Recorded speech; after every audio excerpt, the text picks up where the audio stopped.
Without belief in yourself, you'll go through your life just needing the help. Gotta face the pain and strife in life's journeys. Learn from mistakes in life's journeys. Better yourself in life's journeys. Keep my nose out if it don't concern me. Cut out the hype from life's journeys. Follow your dreams in life's journey. Hey, shalom, shalom, shalom, brothers. First and foremost, I would like to give all honors, praises, and all the glory belongs to Yahweh by Sham, Yahweh Shai Bahasham, Wahava Kwadash.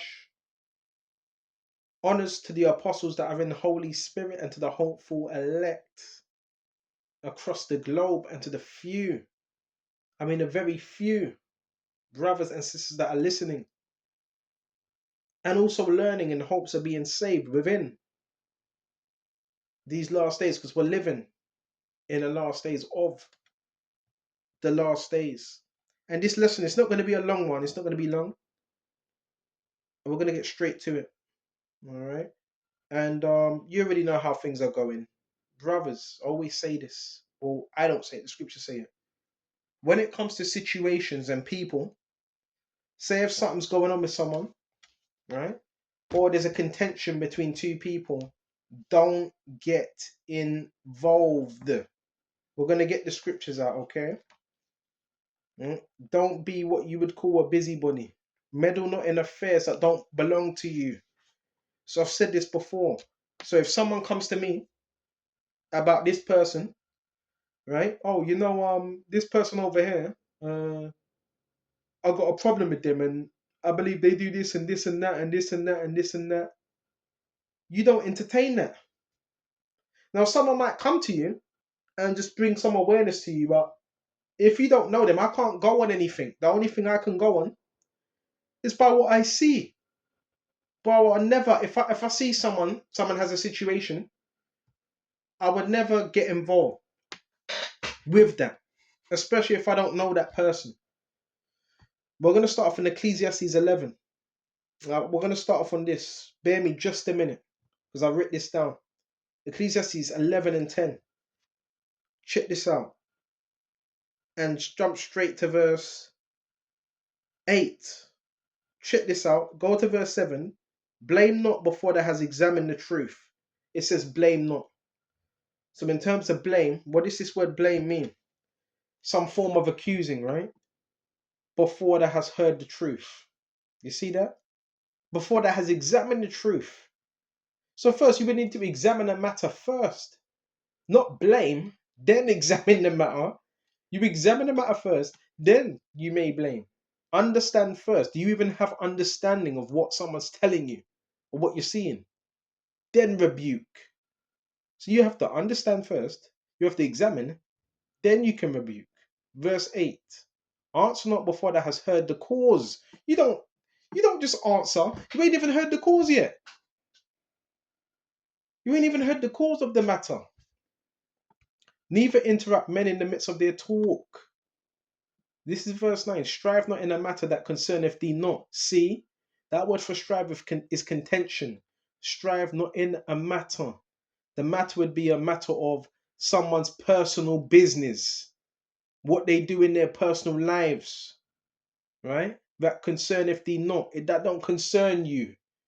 Especially if you're a stranger. That's like me. Say if you got someone 5 doors or 7 doors across me or whatever. I'm not going to be concerned myself. What do they get up to in their personal lives? I'm not concerned. What's going on? I'm not concerned. It says strive not in a matter that concerneth thee not. Or there's someone that has a problem with someone else. You're supposed to keep out of that. Strive not in a matter that concerneth thee not, because it doesn't concern you. And sit not in judgment with sinners.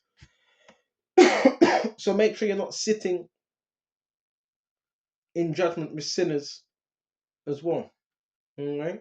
My son, meddle not with many matters. All right?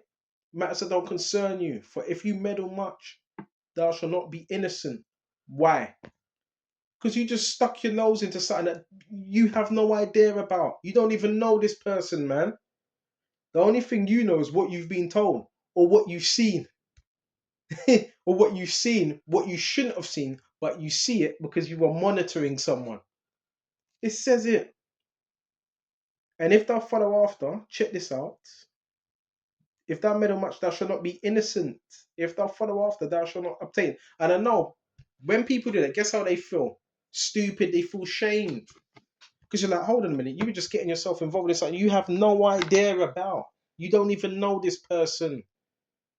You've never even walked in their shoes. You don't know them, so you shouldn't be meddling in someone else's business. Now, if it's concerning, say, if it's a situation concerning yourself, that's different.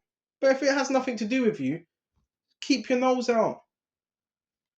And if thou follow after, thou shalt not obtain, neither thou shalt escape by fleeing. You see that? So now the Lord's Yahweh Shai is gonna have you. You're gonna have to answer why. Well, why did you get involved? You see, that's what I try to do to the best of my ability. Right? If it's not a situation concerning you, don't be on the phone. Don't be here and over there and over here and over everywhere. Everybody, you're that main person now. You know what this person's doing and that person's doing. You always have them, don't you? This one person seems to know what everybody else is doing. Everybody. You don't want to be that type of person. Now we're gonna go to Proverbs 26 and 17. You seem to know what everybody's doing. You seem to know everybody's schedule. Because when you're like that, guess what? People ain't gonna really want to talk to you because you can't keep your mouth shut, right? You just spreading everybody's business. What's this person doing? What's that person doing? It's nothing to do with you. It's nothing to do with you. Let's go to Proverbs 26 and 17.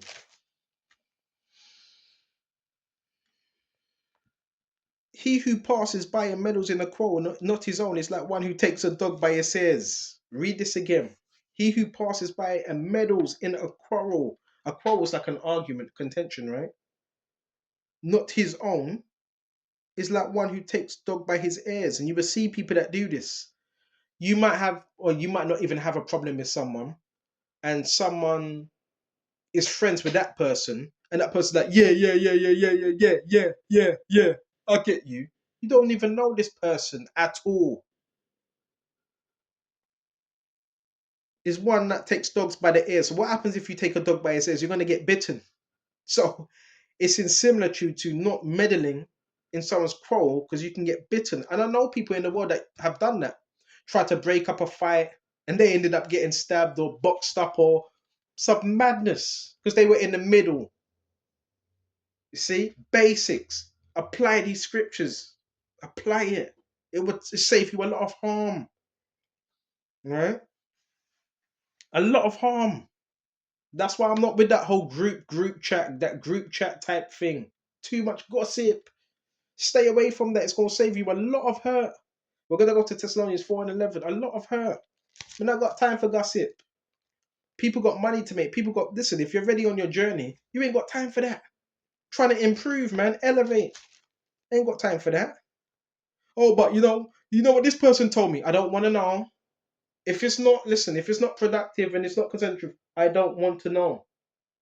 That's why, guess what? Nobody really comes to me about, I don't want to say nobody comes to me about their problems because now I have strangers that tell me their problems, but guess why they tell me their problems? Because they see me as trustworthy. And when you're by yourself, people already know you're not a gossiper because a lot of the time you be by yourself. Right? This is why I have strangers that come, they tell me their own personal business because they see you as trustworthy. So when a stranger does that, because they see. But if you're a gossiper, ain't no one gonna tell you nothing. They're gonna say, I don't want to speak to him. I don't want to speak to her because she's just gonna, tell everybody this and that. So let's go to 1 Thessalonians 4 and 11. I guess it keeps people going, right? If they have something to speak about. So let's go to this. Check this out. This is 1 Thessalonians 4 and 11. That you also inspire to lead a quiet life. Whoo, quiet. Right? Not worrying about this person. Yeah, so what are you doing? Where are you going? Where are you going today? None of your fucking business. To mind your own. This is so like to mind your own business. It says it right here. I'm reading to mind your own business. Focus on what you've got going, right? And these people, you know what they try to do? What's that? That false concern. Oh, I'm just a bit concerned. You know how they run to people. I was just concerned. I was really. So hold on. If you were so concerned, uh, have you seen this person? Do you know where they live? You see, have you seen this person walking, riding past? If you're so concerned, well, go over and speak to him because you're full of crap. It's rubbish. That false concern. Okay. And it says, check this out. So you lead a life, what? And mind your own business. It says that. First Thessalonians, where was we 4 and 11? Mind your own business. Right? It says it. So when you're doing that, you staying out of trouble. Okay? You staying out of trouble. And that was First Thessalonians 4 and 11. Right? Because these type of people, guess what? They always find someone that's able to match that energy. Then when someone is able to match that energy, they're not able to handle that. It's too much. We're gonna go to First Thessalonians 4 and 11. Then we're gonna shut off because I don't want to really this whole internet thing. I don't want to stay on it because it's bringing too much attention, unwanted attention. First Thessalonians 4 and 11. To mind your own business, to work with your own hands. A lot of these people don't even work. So you think they do. A lot of these people don't even work. If you got time to gossip, to sit around all day, all right, to do reprobate-minded stuff, that you should have time to work. And you got time to sit in a house and watch someone. That's why brothers have to be productive as well. Okay? But you may, oh, come on. So lucky. I keep losing the scriptures, 4 and 11. So we're going to shut off here. As we as commanded, you see, you have to work. Yeah, brothers have to work as well. You actually do have to work. You have to do something. Right? You can't just sit around eating Cheetos all day with your feet up. Right? Doing nothing. Because you're not doing nothing, that gives you time, that gives Satan time to mess with you when you're not doing nothing. Right? This is why these people get used, because idle hands are the devil's what's it? Idle hands make work for the devil, isn't it? That's why you gotta be busy in this word of Yahushua. Okay? When you're idle, you got enough time to do mischief. That's why check people out that are very, very idle, that don't do nothing. The enemy uses them, bro. Especially those that don't believe.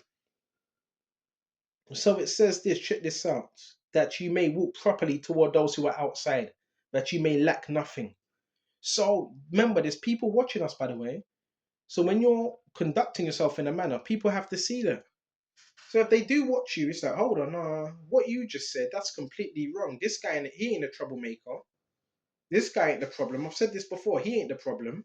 You're the problem. This guy's minding his own business. He reads the scriptures. He's somewhat respectful, which that's a two-way thing. All right. So these are the instructions, brothers. Meddle not in many matters. Right? I see things. So you might see things. Certain things you don't need to meddle in. Now, like I said, if it's concerning you, if it's concerning us, it's a situation. Yeah, sometimes you might say a few things here and there. But if it's nothing, you see it's something with someone else and someone wants you to get involved, like, yeah, I want you to know what you think. What do you think? What do you think? I want to know your opinion. Yeah, don't be that type of guy, because these type of people, they end up lonely because of that reason. Okay, you know, there's people that get together just to speak about something. Bruh, trust me, save you a lot of energy. Lots.